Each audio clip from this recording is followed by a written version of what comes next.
Un jour, j'étais en showcase et je venais de faire le showcase avec Dadjo. Et il y a une meuf, elle vient me voir, elle me dit c'est toi Gims? J'ai dit non, c'est pas moi Gims. Après, elle me dit mais alors t'es le frère de Gims? J'ai dit non, je suis pas le frère de Gims. Elle me dit bah alors t'es qui? Je veux conquérir ton cœur, je veux le cadenasser. Assez. Que tous ceux qui le voudraient n'y aient pas accès. Ils veulent tous te détourner, ça va pas marcher. Marcher. Salut Aboutal, tu as sorti ton projet Ghetto Chic dernièrement et ce qui m'a frappé, c'est la présence de la guitare sur plusieurs morceaux du projet. Est-ce que tu peux nous en parler? Tu sais, ces derniers temps, j'ai un peu essayé d'apprendre la guitare et il y a pas mal de morceaux qui ont été composés à la guitare dans cet album, notamment Rat des villes. T'as aussi Blessé qui est en bonus track. C'est l'un des premiers morceaux sur lequel je joue la guitare, donc Blessé. J'ai toujours voulu faire d'un instrument. Quand j'étais petit, j'étais attiré par la batterie. La batterie, j'ai pas pu prendre de cours parce que ça coûtait cher. J'ai voulu faire du piano, mais ça prend de la place dans une maison, dans un appartement. Et du coup, j'ai choisi la guitare parce que c'est un peu plus pratique. Donc voilà, c'est pour ça que et j'aime beaucoup la bossa nova. Ça apporte souvent une mélancolie ou un truc différent que t'as pas avec le piano, que t'as pas avec et ça se marie trop bien avec la trappe en fait, ça rebondit trop bien. Je saurais pas t'expliquer pourquoi, hein, mais par exemple moi aussi un de mes morceaux préférés dans l'album c'est Paris Centre. Il est dans ce format-là un peu trap avec de la guitare et je kiffe grave faire ça. Je sais pas pourquoi ça fonctionne, je saurais pas t'expliquer, j'ai pas analysé la question, mais en tout cas ça marche de ouf. En fait les rockstars aujourd'hui c'est les rappeurs, tu vois. Donc le rap a englobé le rock, je sais pas si tu comprends. Toute la jeunesse et toute l'énergie que t'avais dans le rock, et ben le rap l'a pris et voilà, ça a fait gonfler le mouvement rap. C'est une musique jeune, donc c'était toujours beaucoup plus pertinent quand t'es jeune et quand tu fais du rap. Si tu regardes aujourd'hui les jeunes qui pètent et tout ça, ils ont 18, 19 ans, 20 ans. Il y a vraiment une fraîcheur et une énergie que... Et puis de toute façon, quand tu regardes bien, les rappeurs, ils sont souvent meilleurs à leur début. Je sais pas si tu comprends. Il y a toujours une énergie, une forme d'innocence et une forme de liberté. Parce que plus tu grandis et plus tu as des contraintes, plus tu as des questions que tu te poses. Tu sais, il y a des choses que je regrette par rapport à quand j'avais 18, 19 ans. Je me posais tellement moins de questions. J'ai jamais voulu percer. Hein. J'ai jamais voulu percer. Étant jeune, je faisais du rap, j'étais un passionné, j'étais acharné. Mais jamais dans ma vie, je me suis dit, enfin étant jeune, que je voulais percer. C'est en perçant que je me suis dit que enfin perçant on s'entend, c'est en perçant que je me suis dit que ah c'est bien ici, il faut que je reste. Je sais pas si t'as capté ou pas. Donc il y a une espèce de fougue que t'as quand t'es jeune et une certaine forme d'innocence que tu regrettes, au final. Et c'est beau dans le rap ça, c'est vraiment beau. Je pense que c'est ça qui fait aussi la beauté du rap, c'est les jeunes, leur fougue, ils disent les choses comme ils pensent et ça tue, sa mère. Est-ce qu'aujourd'hui tu réfléchis davantage ta musique? C'est rares sont les artistes qui ne font pas de calcul, tu vois, qui font pas de calcul, qui disent pas oui mais mon public va réagir de telle manière si je fais ceci, si je fais cela. Donc t'es obligé d'en prendre en compte. Quand t'as 19 ans ou 18 ans et que tu rappes et que il y a peut-être 1000 vues sur ton truc, et ben tu penses pas aux personnes, tu fais juste de la musique égoïstement et tu fais ce que t'as envie et ça tue ça. Concernant le fait de réfléchir sa musique, j'ai rencontré pas mal d'artistes qui disaient qu'ils pensaient que tel morceau allait être un tube, et finalement il s'est avéré que c'était un autre titre. Franchement, c'est quelque chose que j'explique toujours pas. Parce que même moi, il y a des morceaux que j'aime beaucoup, que je pensais qu'ils allaient cartonner, que les gens allaient dire « Waouh, il est trop fort !» Mais en fait, c'est l'autre son que j'ai écrit en 10 minutes que les gens kiffent.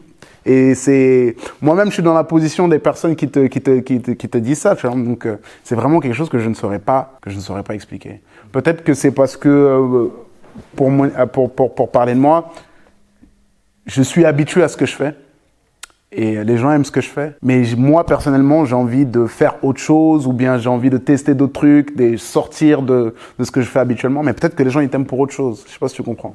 Donc ils vont peut-être apprécier un autre morceau qui est du toit un peu plus normal qu'un morceau où tu prends un peu plus de risques et tout ça. Tu vois. C'est compliqué à expliquer.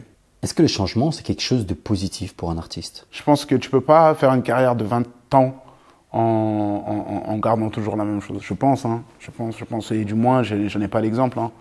Bon, je donnais l'exemple de Booba, qui a l'une des carrières les plus longues dans le rap français. Il a énormément évolué. Je peux te donner aussi Oxmo Puccino, qui a énormément évolué, qui était un hip-hop un peu plus régular, tu vois, qui était un peu plus normal. Après, il est passé par là, le cas jazz un peu, le côté un peu jazzy. Je pense qu'il faut se renouveler, c'est clairement, c'est indispensable même.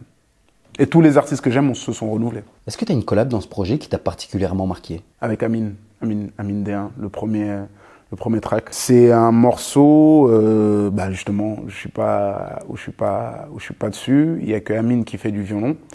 Et j'ai toujours rêvé de faire des cordes dans un morceau. Et j'ai pensé à lui parce qu'il est de notre culture déjà. Il est de la culture rap. Sur Insta, il fait voilà les petites vidéos, il reprend des sons de rap. Donc j'ai trouvé ça original de l'inviter. Et puis voilà, c'était beau, c'était vraiment une belle session. Et pouvoir enregistrer des cordes et un violon. Bon voilà, c'était pas un orchestre, c'était un seul violon, mais c'était quand même un moment intense. C'est intéressant que tu prennes l'exemple d'Amine parce qu'il met en évidence le fait que pour faire partie de la culture rap, on n'est pas obligé que de devenir rappeur. D'autres vocations existent finalement, mais on a souvent l'impression que pas mal de gens veulent avant tout être des rappeurs. Je pense que c'est un peu la volonté de tout le monde que de briller. Les gens, ils veulent... tu vois, c'est comme au foot, tu vois, quand tu vas entraîner des petits, tout le monde veut jouer en attaque, tout le monde veut marquer des buts, alors que le gardien de but, il est tout aussi important, tu vois. Le gardien de but, il va pas te faire gagner, mais il peut te faire gagner même d'ailleurs. Mais en tout cas, il est grave important, le gardien de but. Mais c'est la même chose dans le rap. J'ai l'impression que tout le monde veut le truc et c'est comme les managers, tu vois. Tous les managers, ils ont essayé de rapper une grande partie du mois. Mon manager, il est là, il a rappé, tu vois. Il rappait, une grande partie des managers, ils ont essayé de rapper et tu vois, et s'ils voient que c'est chaud, ils se mettent dans le rap. Et il y a même des rappeurs aussi qui deviennent producteurs. Mais tout le monde est attiré, je pense, aussi un peu par... Après, je dis pas que c'est péjoratif, hein, mais tout le monde veut jouer numéro 9, tu vois. Toi, avec le recul et qui a une certaine renommée, quel rapport tu entretiens avec le fait de briller? Très honnêtement, moi, je considère pas que j'ai brillé, moi. Je considère pas que j'ai brillé. Parce que j'étais dans un groupe où déjà, j'avais quelqu'un qui était plus important que moi, enfin, je sais pas, dans l'esprit des gens, tu vois, et qui brillait plus que moi, justement, c'était Dadju. Et... au sein de ce groupe, il était dans un label où il y avait énormément de gens qui brillaient. Donc, t'avais Gims, t'avais Black M, t'avais la section nation en entier. Et moi, j'étais dans un groupe où j'étais pas forcément le leader, tu vois. Donc, je me suis jamais dit, ah, c'est grâce à moi, ces trucs, c'est moi, je tends les bras et les gens m'aiment. Non.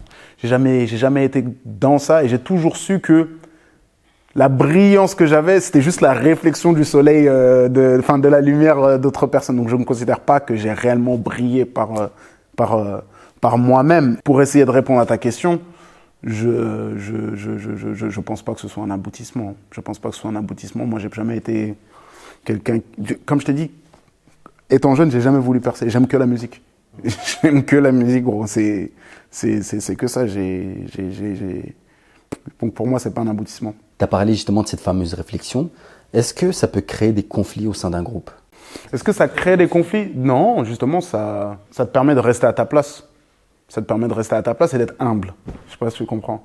Si tu le comprends, hein, ça te permet d'être humble et ça te permet d'apprendre énormément et de tirer ce qu'il y a de plus essentiel, c'est-à-dire l'apprentissage et l'expérience et tout ça. Je pense que moi, personnellement, je l'ai pas mal vécu.